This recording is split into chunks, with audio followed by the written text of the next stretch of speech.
Money makes the world go round. But what does money have to do with business agility? Let me introduce you to a concept called agile funding.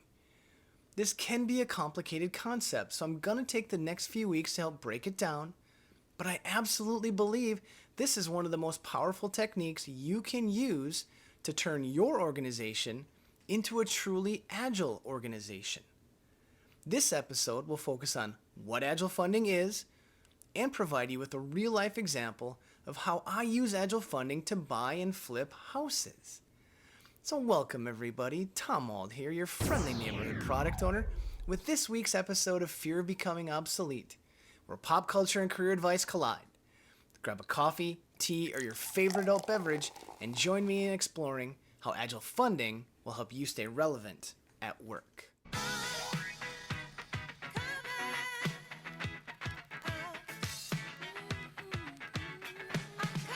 Money grabs your attention. Money clarifies priorities. For organizational leaders, money sends a clear message on what is important. It definitively states, what are we going to spend our limited finances on in order to ensure our success as a company? If leaders get this wrong, the business will not survive. So how does the pursuit of agility and the funding model of an organization work together? Let me introduce you to agile funding. Agile funding is the idea that we spend as little money as possible to test out our idea for a product or service, build a minimally viable product, and get it in the hands of our customers to use to see if they find enough value in the product that they would actually give us money for. It's an advanced financial approach for companies that want to become nimble and agile by keeping their money as available as possible to invest in ideas, products, and initiatives for as long as possible. For some, this approach is so different from the traditional approach of an annual budget that they have a hard time understanding the value of using this powerful technique. So let's start by defining agile funding. Agile funding refers to a financial approach that aligns with the values and principles of the agile framework. In traditional funding models, organizations allocate budgets and resources for projects in fixed increments, often at an annual basis. However, agile funding takes a more adaptive and iterative approach to financial planning and allocation. In the context of agile methodologies such as Scrum or Kanban, agile funding focuses on promoting flexibility and responsiveness in the allocation of financial resources, instead of committing to a rigid budget for an entire project up front when we know the least. Agile funding allows for incremental funding based on the progress and outcomes achieved during each iteration or sprint. The key characteristics of agile funding include an iterative approach. Funding is allocated in smaller increments, often tied to specific iterations or timeframes, allowing for frequent reviews and adjustments. It's value-driven. Funding decisions are based on the value delivered by each iteration or sprint, prioritizing features or projects with the highest potential return on investment. There's continuous alignment. Agile funding promotes an ongoing alignment of financial resources with changing business priorities and market conditions. Empowerment. Agile funding empowers teams to make financial decisions and optimize resource allocation based on real-time feedback and results. And lastly, it's outcome-oriented. The focus of agile funding is on achieving a desired outcome and business goal rather than adhering to a fixed budget.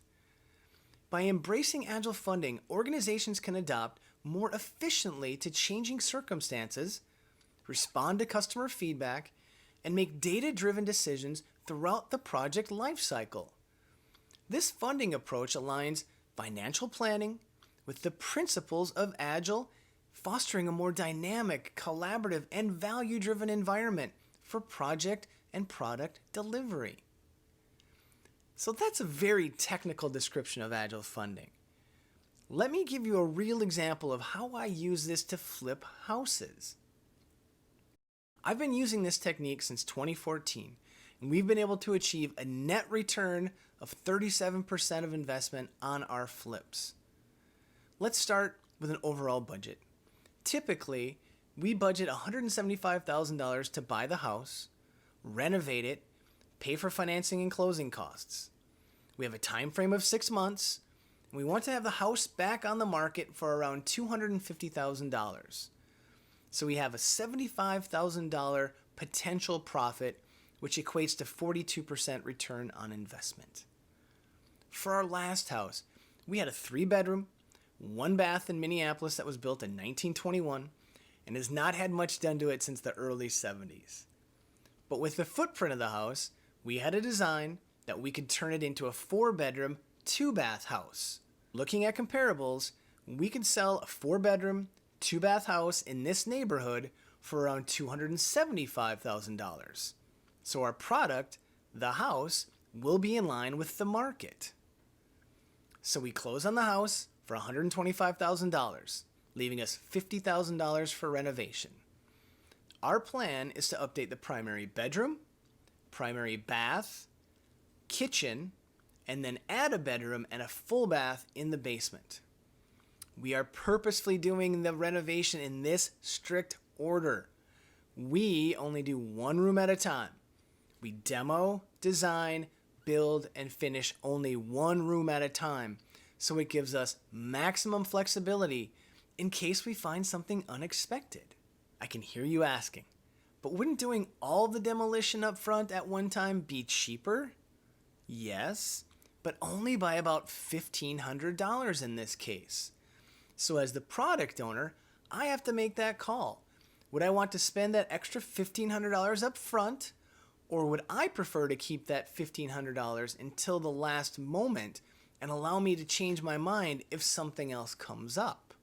Let me ask you a question that might uncover a dirty little secret about home renovation companies. Why do you think they want you to do all the demo up front? Do you really think it's because it's cheaper? Maybe, but it's really because once the demo is done, you are 100% committed to putting everything back together. They lock you into the expense of putting the entire area that you just demolished back together.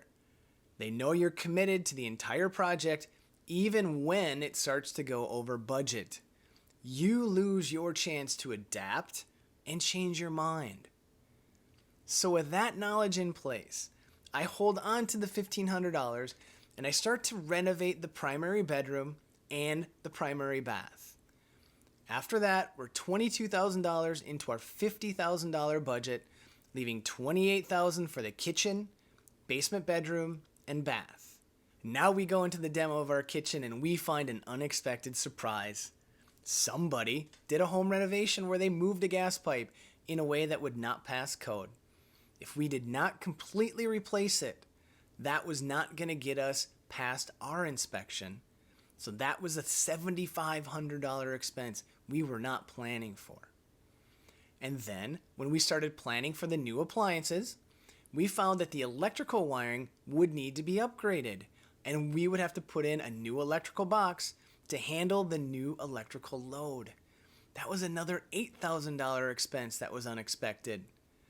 In total, the kitchen that was expected to cost about $10,000 was now going to cost $25,500. We now find ourselves $3,500 over budget, but we have a house that's 100% ready to go on the market, if we choose to do that. If we would have demolished the basement getting it ready for the bedroom and bath, we would have to keep spending money, because the typical buyer we expect to buy this house wants it to be move-in ready with very little work they need to do on it. Now as the product owner, I get to make a decision instead of the decision already being made for me. We forecast the basement bedroom and bath to be $15,000. We're currently at $178,500, so we would have to commit to spending a total of at least $193,500. At this point, I know I need more information before I want to make a final decision, so I take a day. I talk to my realtor, and we walk through all the 4-bedroom, 2-bath houses for sale in our neighborhood so we could visibly compare our competition to what we are going to be putting back on the market. We find that the 4-bedroom, 2-bath houses are nice, but they're all in need of updating. Most have not been updated since the early 90s. So our house will be 2023 ready in the kitchen, primary bedroom, and bathroom. And we forecast that if we go forward with the additional $15,000 investment, we can list the house for $299,000, walking away with just a little bit over $100,000 profit, about 37% of the $193,500 invested. So our choices are, stop the process now. We've invested $178,500. Let's go to market for $250,000, get us about a 28% ROI. We could invest $15,000 more, making the total $193,500, and go to market for $299,000, leading to an ROI of closer to 37% and a bottom ROI of 29% if we only get $275,000 at sale, which was what our original estimate was. So both of those are a little higher than stopping the process now, but I take the risk of finding another issue in the basement that puts me over the $15,000 budget. Regardless of what I decide, the good news is I have a decision to make. Isn't that so much better than the situation dictating the decision to you? That is what Agile funding is about. Holding on to your money as long as possible, seeing what really happens, and then deciding how do I invest it going forward. So for me, the answer was extremely clear to me at this point. We were going to add the 4th bedroom and the 2nd bath in the basement. At the end of our project, we sold for $295,000, leaving a profit of just over $100,000 and our return on investment just around 35%. A very respectable profit, and we're giving a family a new home that we are very proud about. So I hope you see how Agile funding can give you the options that an annual budget process just can't do. So here's where we're going to stop for today. I invite you to come back next week where we're going to take it the next step further and give you ideas on how you can implement an Agile funding model at your business, the benefits that will give to you, and then also give you 2 giant industry examples of where this is being done and how these organizations are being successful because of it. You're going to want to hear these stories. These are companies that you know. So come on back next week. We'll finish the topic on Agile funding and help you stay relevant at work. What is stopping you from trying Agile funding? I'm really curious to what you think about this and why you wouldn't be comfortable doing this in your organization today. Put it in the comments. I would love to see if there are some trends out there that we could address in an upcoming video. And lastly, if you got any value from this, please do me a favor, like, comment, share.